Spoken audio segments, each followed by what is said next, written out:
Thank you all very much for coming in today and hearing my talk. For a change, I won't be talking about bad ectoparasites or anything like that, so I could have tied into the wildlife disease ecology. But instead, what I'm going to be talking to you today about is the work I've been doing with biocontrols, in particular biocontrol associated with the control of saltcedar along our riparian corridors and the way it affects those ecosystems. So today's update is basically going to be talking about the control of 3 different saltcedar biocontrols that we have in the area and how they've been doing along the Rio Grande River as well as the Pecos. So to start this out, I'd like to kind of introduce a little bit idea of the project and what it was. I was first introduced to this project back in 2006 when USDA was interested in trying to work on biocontrol of saltcedar, as saltcedar had created this beautiful monoculture across the riparian areas. It basically was choking out all the rest of the vegetation that was found out in this region along the waterways. And as folks know, if you start to get a well-developed monoculture, just one solid plant mass coming through an area, it reduces the plant biodiversity. Well, if you reduce the plant biodiversity, you're going to reduce the insect biodiversity. You reduce the bird biodiversity. You reduce the mammal biodiversity. And this created a cascading problem. So the goal was to knock saltcedar back, allow other things to come in its place, reestablish a greater degree of biodiversity, and let the ecosystem go back to the way it was. Now, ironically, saltcedar was originally introduced in 1823 as an erosion control plant. It did a great job at holding the soil down, so great that it took over everything else. So it was one of those oopses that took place years ago that now we get to go through and try to correct. It spread through most of the western riparian areas, and as you can see in the lower picture, the Rio Grande would get rather dominated by it, and I even have a picture of the Pecos River here around Ira Ann from the 70s, showing how dominant saltcedar got in these areas.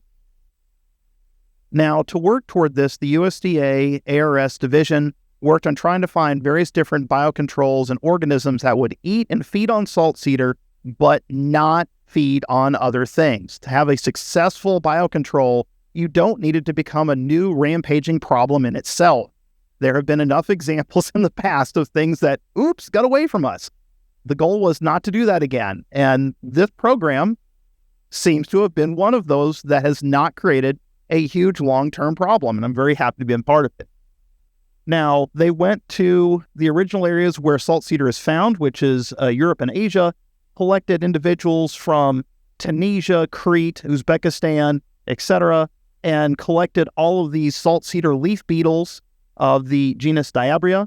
And originally we thought they were all one species. Upon additional genetic and molecular work, it's been determined that there were 4 different species, and we had since worked on getting them established. The first work on this was done in Colorado and then spread into Utah. For Texas, the first work we had was done in the Big Spring area, and then we worked in incorporating Big Bend National Park, the Rio Grande River from Lajitas and the state park all the way up to Candelaria and then beyond. So the beetles that we worked on putting in were the northern tamarisk beetle, in small part the Mediterranean beetle, which was elongata, and then the subtropical tamarisk beetle, sublineata. The northern tamarisk beetle worked very well up in the Panhandle region of Texas, and they got that established around Amarillo. From Amarillo, that has since spread to Oklahoma and even has a few population that made it up into Kansas. But around here in the Rio Grande, we focused on the Mediterranean, the larger, and the subtropical tamarisk beetles. When we originally worked to get these established, we had all 3 of these. We set them up in cages inside sleeved systems to keep them controlled and keep them in a monitored situation to make sure they would grow, replicate, and also only feed on what we were putting them on.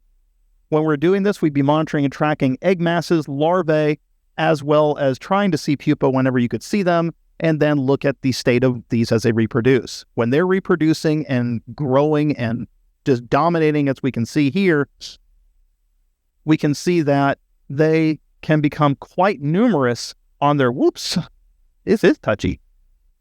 How did we get into Kelby's talk? There you go. We can see that they can become extremely numerous and can almost be dripping off the trees when you start seeing large numbers of these larvae occurring. So for monitoring these beetles, when we first started this in 2006, we just started with 3 cages. From those 3 cages, we then had them grow, develop, establish. We were able to release them in 2008 with permission from the Mexican government as well as our own governmental officials. And then we started to track and follow them across the landscape. 2009, we started getting some decent activity beginning to move, but not a whole heck of a lot. We had the Alameda Marsh, where we had a whopping 2 hectare area covered, which wasn't a whole heck of a lot. By 2010, the population really took off, and we started to cover river miles of areas. The population really exploded and took off. When we did that, we started first seeing them on the adjacent trees. Then we started seeing the larvae breeding and the populations really growing and swelling. And you'd start seeing trees actively getting completely defoliated. When you'd see the trees defoliate and get this nice reddish-brown color, all the live vegetation had been eaten off of them, and you basically are left with the sticks behind. Now, you can also see in this picture, off to the side, the next tree next to it's beginning to brown a little bit. It's also being attacked by these beetles. So the beetles would move and physically spread like a wave across the landscape. As this happened, they could start to truly decimate and wipe out the saltcedar in this area. Now, here's the kick about saltcedar. Anyone who's ever dealt with saltcedar knows that it's a very resilient plant, and it's a tough bugger to kill.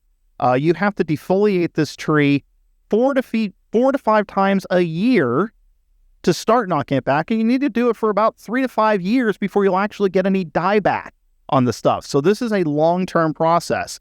The other thing to realize is that saltcedar, the whole point of this biocontrol is not to completely eradicate saltcedar, it's to knock it back to more acceptable levels so other things have a chance of living. A good biocontrol is not an eradication, it's a control system. The whole idea is that this will be continually doing long-term management. We saw this population really take off in 2012 through 2015. Those were our really good hot years for this. And then we started seeing populations kind of drop off. As the wave of beetles continued to move north along the river heading toward New Mexico, the populations down here started to slack off. We started seeing lower numbers. From these lower numbers, we continued to see activity along our stretch of the river as well as getting into New Mexico. But we just didn't see the numbers even into the 2000s that we had used to see. They're not occurring in the swarming densities, but we still get active patches of defoliation and activity, and we have seen a greatly reduced amount of saltcedar in these areas where we see other things growing in. Now, I did mention this was a 3 biocontrol talk. I spent all the time talking about the Diabria beetle because that's what we released and that's what we work with. However, when you're moving saltcedar and such around and you're trying to deal with things, as these things are introduced, as things moved around, other things crept in. And therefore, we had the introduction of the tamarack scale, as shown here on the far side. It was first found and located here in 2015. We're still seeing it today. It gets on these plants and starts beginning to do a lower level of defoliation, generally up to 30%, although most of the time it's around 10 to 15% defoliation. So it's not really killing the trees, but it is weakening the trees. And a good case of scale will prevent potentially leaf regrowth, and in particular, what I like, it tends to cut down the likelihood of flowering, and flowering is what's getting you more saltcedar in the future. The other insect we have here is a splendid tamarack beetle. This is something that showed up originally in Arizona, dropped down to Mexico, spread across the border of Mexico, then jumped back into Texas again. We started seeing it in 2015 around the Colorado Canyon site at Big Bend Ranch State Park, and since we have found it up into Potter County in Nevada, Oklahoma, Utah, California, Mexico. It's all over the place. We found in quite a few of our counties out here in the Trans-Pecos. Now, we're continuing to do work and monitoring of this beetle along the area. In particular, I've been monitoring defoliation along the Rio Grande. I go and check at least several times a year, still doing branch counts of egg masses, larvae, and adults, and looking at percent defoliation. I have noticed an increased amount of weevil and scale activity as well as some of these beetles. But the thing is, I'm also noticing that where you see scale, you typically don't see a lot of weevils. Where you see weevils, you tend to not see a whole lot of scale. And where you see either one of these, you tend not to see the beetles. The beetles like their trees independent of these other biocontrols. So there might be some resource partitioning or exclusion because of them, and that interaction, that ecology is something I'm interested in looking at, seeing why are they not necessarily all hammering on the same tree. Now, along the Pecos did work to try to get these established back in the early 2000s. It did not quite take for whatever reason. and we're working on with the Friends of the Pecos to try to reestablish this activity again. Toward this end, I was scouting out sites along 24 to this year, looking for beetle activity. I have found scale and weevils, but none of the saltcedar leaf beetles. This past summer in 2005, I worked to collect some beetle larvae and adults from the Rio Grande, where we did have some large dominant populations, and tried to do some reintroductions to these things once again. So far as of 2026, I have not seen an established population of these beetles. We're still looking at possibly doing another attempted reintroduction and drop a few more off, but we have seen along the Rio, around the Pecos at least, a fair amount of the weevil activity and the scales. I got 2 pictures of those up there.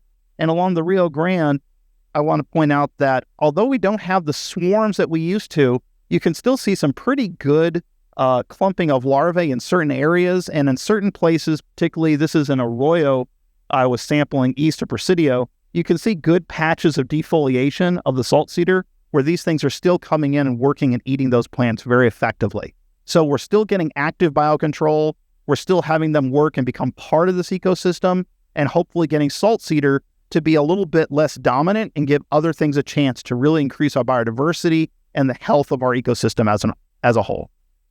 With that, I'd like to thank all my current and previous funding partners in this project.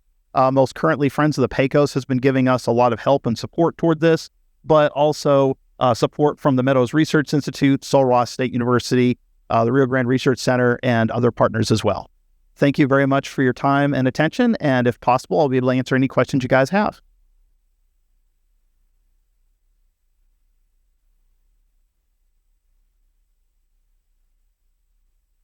Are you seeing other species lethality, or are they remaining your... These biocontrols seem to be very good at eating saltcedar and being very selective in their feeding. Back around 2010, 2011 was when the real swarm of these beetles were moving across the landscape, and there was one sister species that did get hit by the Tamarix leaf beetle, and it was Tamarix aphylla, the aethel tree. Aethel trees are the closest living relative. They are also an introduced species. They are not native to here. So they did eat and feed on aethel, but they have a 30% feeding and breeding affinity to aethel trees. They don't reproduce nearly as effectively on aethel. The next closest relative they have is the Frankensinia, and they can't survive more than 1% of breeding on Frankensinia. All the rest of the native plants, if you find them on it, it's because they're sitting there taking a break before they move and jump onto something else. They just can't feed on cotton, corn, cottonwood trees, or anything else. So they are very specific to the physiology of saltcedar, and they need the chemicals found in that particular Tamarix to be able to complete their life cycles. So they are very exclusive, and that's one of the lovely, beautiful things of this biocontrol system.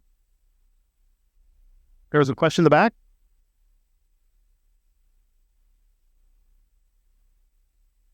Are the native plants taking advantage of what's happening to the saltcedar? We are seeing more native plant or reintroduction. Unfortunately, this project does not have a revegetation aspect associated with it, where we're not actively trying to replant and put in desert willow or anything like that. I wish we could, but I don't have the funding toward those means.